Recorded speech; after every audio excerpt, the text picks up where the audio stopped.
Let's talk about My Date with a Pair of Gray Sweatpants and My Date with a White T-Shirt by Dakota Cockaday. The Gray Sweatpants I read on Kindle Unlimited, and the White T-Shirt was my very first arc. So thank you very much to Dakota Cockaday for that, because that was very exciting for me. It made my whole month, probably.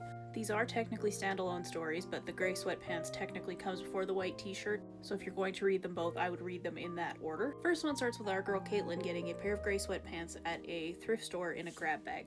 And when she checks out, the clerk is kind of like cagey about these gray sweatpants. He doesn't want her to buy them, but she takes them anyway. She takes them home. So when she gets home, she puts on the sweatpants and goes to bed. And when she falls asleep, she wakes up in a really hot guy's bed.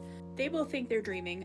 Later, after this keeps happening to them, they find out it's not. Turns out that Matthew, the guy whose bed she keeps waking up in, has been cursed by his toxic boy mom of a mother, and he is the sweatpants. So they have to figure out how to break the curse and get him from 1987, where he's trapped, back to 2025, which is where Caitlin is. So this book has pretty much everything that you could want. It's got time travel, it's got curses, it's got a really angry cat named Stanley. Literally the only complaint that I had about this book that almost led me to take a quarter of a star off is that her friend's dog dies, but you know, it's very clearly marked, so if you want to skip that part you can. So in the second book, we see Annalise, who's an aspiring actress, accidentally sit on a guy at a bus stop. They're visiting back and forth a little bit, and then this guy just straight up disappears. She's headed home from work and she stops at the thrift store from the first book, and as it turns out, her mom owns the thrift store and her little brother works there, so she needs to get a white t-shirt for the play that she's in. So she finds a shirt, she takes it to till. Her brother's like, hey, I don't think you want to take this one, and he's being real suspicious about it. He's like, you know, our mom told me not to sell stuff like this,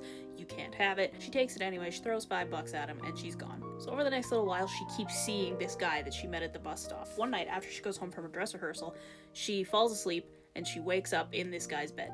And he doesn't react really well to her being there. We learn that his name is Michael. And we also learn that his mom put a curse on him. And so he thinks that she is like an apparition or a hallucination or something that his mom is punishing him with for some reason. So then we learned that he is Matthew's brother from the first book. He's the twin brother, and that the mom, you know, has died. So the curse might be breaking down a little bit. They have to figure out how to break this curse. There's a really heartwarming reunion between Matthew and Michael. And it's very nice. And the ending is a little bit of a twist from the first one. It was done really well. I thought it was really fun. This pair of books was really well done. They're very sweet. They're very wholesome.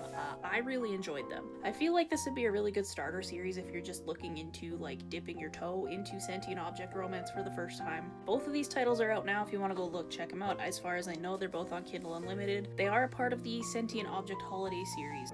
A bunch of SOR authors got together and they are releasing one book a week from now until sometime in April, I think. Go check them out. These are really cute.